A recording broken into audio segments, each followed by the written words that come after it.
Vedam classes. Today we are going to start a new chapter of class 11 chemistry, that is some basic concept of chemistry. Okay, तो बच्चा जब हम इस chapter को start करते हैं तो हमारे दिमाग में जो फर्स्ट क्वेश्चन आना चाहिए इस चैप्टर से related, that is what is the chemistry. मैं हमेशा कहती हूँ कि अगर आप केमिस्ट्री पढ़ रहे हैं या कोई भी सब्जेक्ट पढ़ रहे हैं तो आपके दिमाग में ये क्वेश्चन जरूर आना चाहिए, क्या, कैसे और क्यों। ये तीनों क्वेश्चन जब हमारे दिमाग में आ जाते हैं और इन तीनों क्वेश्चंस के जब हम जवाब ढूंढना शुरू कर देते हैं तब हमारे लिए सारे ही सब्जेक्ट बहुत ज्यादा इजी हो जाते हैं पढ़ने के लिए और समझने के लिए। ठीक है, तो इस चैप्टर से रिलेटेड जो फर्स्ट क्वेश्चन हमारे दिमाग में आ रहा है, that is what is the chemistry. अगर मैं आपको सिंपल सी लैंग्वेज में कहूं कि आप अपने आसपास जितनी भी चीजें देख रहे हैं ये सब एक केमिस्ट्री का ही पार्ट है। एग्जाम्पल के तौर पर मैं आपसे कह सकती हूँ कि हमारे एनवायरनमेंट में ऑक्सीजन गैस प्रेजेंट होती है, it is also part of chemistry.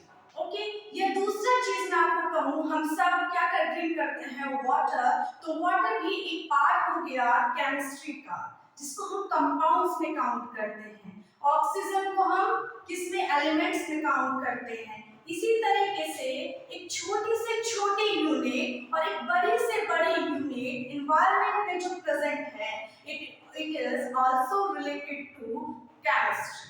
चलिए तो बात करते हैं, अगर हम बात करते हैं इसकी डेफिनेशन की, that what is the chemistry, that is it is a branch of science, it is a branch of science which deals with the study of compositions, physical and chemical property. What bacha? Physical and chemical property. And the second thing is the change which undergoes in energy and compositions and during the various process. And the most important thing, आप लोग 9th class में भी पढ़कर आए हैं और अब 11th में भी दोबारा रिपीट हो रहा है। देखिए कितनी सिंपल सी चीज है। It is also called study of elements and compounds. किसका? Elements and compounds का जो हम लोग स्टडी करते हैं, and their transformations. इनके ट्रांसफॉर्मेशन को भी हम केमिकल्स में ही डील करते हैं, केमिस्ट्री में ही डील करते हैं।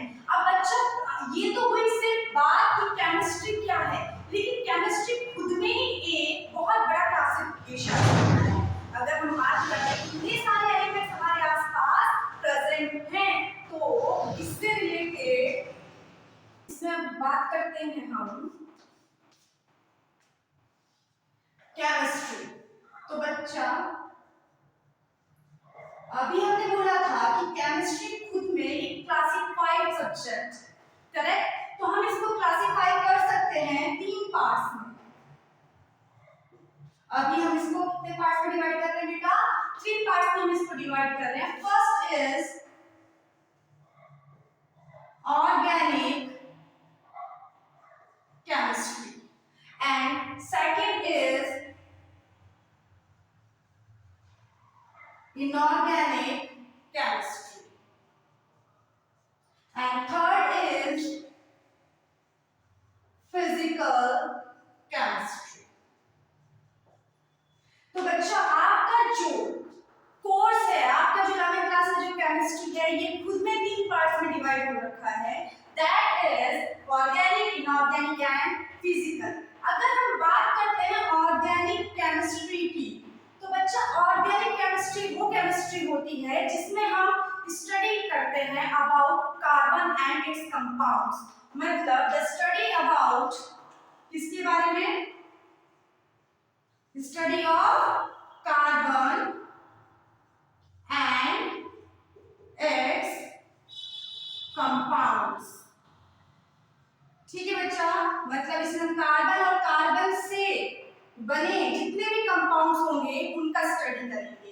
And the second is inorganic chemistry. Inorganic chemistry chemistry में क्या होता है बच्चा, इनऑर्गेनिक केमिस्ट्री में हम स्टडी करते हैं, study of all elements and there compounds. क्या बच्चा, all elements and compounds. But यहां पर याद रखना है, एक एलिमेंट और कंपाउंड कार्बन भी होता है, करेक्ट, लेकिन कार्बन को हमने ऑर्गेनिक केमिस्ट्री में अलग कर दिया है। तो यहाँ पर आप किसका स्टडी नहीं करेंगे, कार्बन का, कार्बन का और कार्बन से बने कार्बन कंपाउंड्स का। ठीक है बच्चा।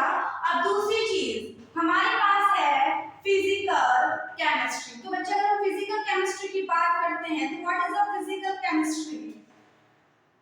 फिजिकल केमिस्ट्री की अगर हम बात करते हैं, फिजिकल प्रॉपर्टीज ऑफ मैटर। क्या बच्चा? Physical properties of matter like temperature, pressure and density. Temperature, pressure and density. और याद रखिए, फिजिकल प्रॉपर्टीज मैटर की जितनी भी पार्ट्स होंगे वो सब फिजिकल केमिस्ट्री में हम पढ़ेंगे। ठीक है बच्चा।